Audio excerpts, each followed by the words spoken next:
నేను అడుగుతున్నా మిమ్మల్ని, ఈరోజు జయరామ్ గారు ఉన్నారు, మంత్రిగా రాజీనామా చేసి తెలుగుదేశం పార్టీకి వచ్చారు. నేను వారిని అభినందిస్తున్నా. అదే సమయంలో మీరు ఒకటి గుర్తుపెట్టుకోవాలి, ఆయన్ని ఎమ్మెల్యేగా తీసేసి ఎంపీగా పొమ్మన్నారు. కారణం చెప్పమన్నాడు. కారణం చెప్పలేదు. చెప్పకపోతే నీ ఎంపీ నాకు అవసరం లేదని ఎంపీ కూడా వదులుకున్న వ్యక్తి జయరామ్ గారు. నేను అడుగుతున్నా, ఆయన తప్పులు చేస్తుంటే ఆయన కాదన్నారు. కానీ మీ పెద్దిరెడ్డి కుటుంబ వ్యవస్థ ఉంది అక్కడ, రాష్ట్రాన్ని దోచుకుంటున్నాడు. గనులు, లిక్కరు ఒకటి కాదు, ఏది దొరికితే అది అడ్డంగా దోచుకున్న వ్యక్తిని మార్చే శక్తి మీకుందా అని నేను అడుగుతున్నా. సమాధానం చెప్తారా అని అడుగుతున్నా. ఇంకో పక్క వెనుకబడిన వర్గాల్ని ఊచకోత కోసేటువంటి ఏదైతే పల్నాడులో ఉండే రాజకీయ నాయకులు మార్చే శక్తి మీకుందా అని నేను అడుగుతున్నా. 18 మంది బీసీ నాయకులు చెప్పారు, చంద్రయ్యని చంపుతా ఉంటే చంపే మునుపు జై జగన్ను నిన్ను వదిలిపెడతామంటే నా ప్రాణం పోయినా పర్వాలేదు, జై చంద్రబాబు, జై తెలుగుదేశం అని ప్రాణం వదిలాడు. ఏ విధంగా మర్చిపోగలుగుతానని అడుగుతున్నా మిమ్మల్ని. నేను పాడిపోసా, అది కాదు ఇక్కడ ఇష్యూ.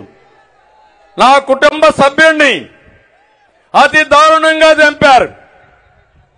వెంకట సుబ్బయ్య ప్రొద్దుటూరులో అక్కడుండే ఎమ్మెల్యే అతి దారుణంగా అవినీతి పైన పోరాడుతున్నాడని దారుణంగా చంపేసే పరిస్థితికి వచ్చారు.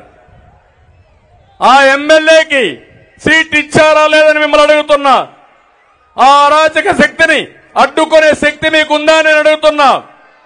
తిరుపతిలో ఇంకొక ఆయన మీరు చూస్తే పెద్ద ఎత్తున ఎర్ర చందనం వ్యాపారం చేసి ఒక స్మగ్లర్గా ఉన్న వ్యక్తిని ఒంగోలు తీసుకొచ్చారు. అతని భాస్కరన్ వీరప్పన మారిగా ఈయన ఒక భాస్కరన్ గా తయారు అయ్యే పరిస్థితి వచ్చాడు. ఇలాంటి సంఘటనలు చూసినప్పుడు కొల్లలు జరిగాయి, చాలా అన్యాయం జరిగింది.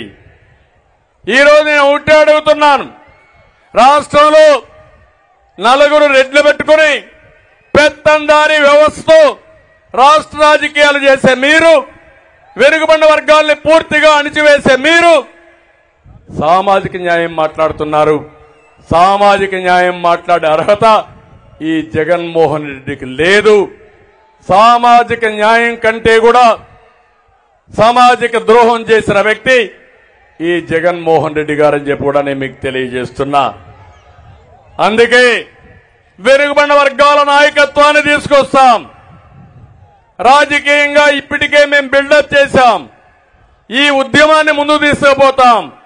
రాబోయే రోజులు అన్ని విధాల వెనుకబడిన వర్గాల్ని ఆర్థికంగా, రాజకీయంగా, సామాజికంగా పైకి తీసుకొచ్చే బాధ్యత తెలుగుదేశం పార్టీ తీసుకుంటామని చెప్పి కూడా నేను మీకు తెలియజేస్తున్నా. జగన్మోహన్ రెడ్డి గారు అనుకుంటున్నాడు బీసీలంటే వీళ్లకు పల్లకీలు మోసే బోయిలు అనుకుంటున్నారు.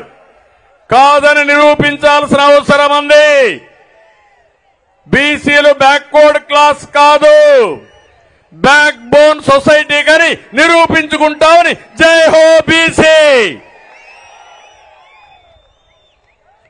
అందుకనే నేను ఈ సందర్భంగా మిమ్మల్ని అందరినీ కోరుతున్నా, ఇవన్నీ కూడా మనం ప్రజల్లోకి తీసుకుపోవాల్సిన అవసరం ఉంది.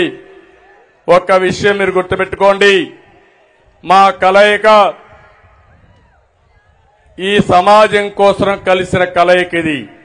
నేను గాని పవన్ కళ్యాణ్ గారు గాని మా కోసరం కాదు, నాకు ముఖ్యమంత్రి పదవి కోసరం కాదు, పవన్ కళ్యాణ్ కో అధికారం కోసరం కాదు, ఆంధ్రప్రదేశ్ రాష్ట్రం యొక్క హితం కోసరం, ఈ రాష్ట్రాన్ని బాగు చేయడం కోసరం, భావితరాల భవిష్యత్తు కోసరం పోరాడే ధర్మ పోరాటం ఇది.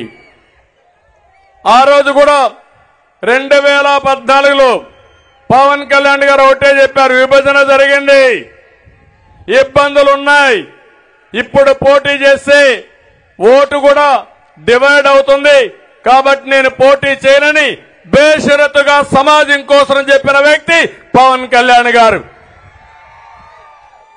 అక్కడి నుంచి అనేక సందర్భాల్లో వారు సంఘీభావాన్ని తెలియజేశారు.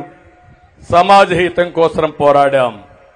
మొట్టమొదటి మీటింగ్ యువగళం, రెండో మీటింగ్ తాడేపల్లిగూడెం, మూడో మీటింగ్ బీసీ గర్జన జై హో బీసీ మంగళగిరి.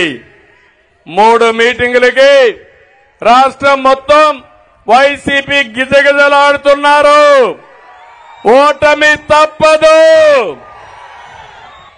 ఇంకొక 2-3 మీటింగులు అయితే మీకు అడ్రస్ కూడా గల్లంతు, డిపాజిట్ కూడా రావు. ఈ విషయం గుర్తుపెట్టుకోవాల్సిందిగా హెచ్చరిస్తున్నా. ఇంకో పక్క ఈరోజు ఇక్కడికి వచ్చినప్పుడు మంగళగిరిలో కొన్ని విషయాలు చెప్పారు. ఇక్కడుండే ప్రతి ఒక్కరికి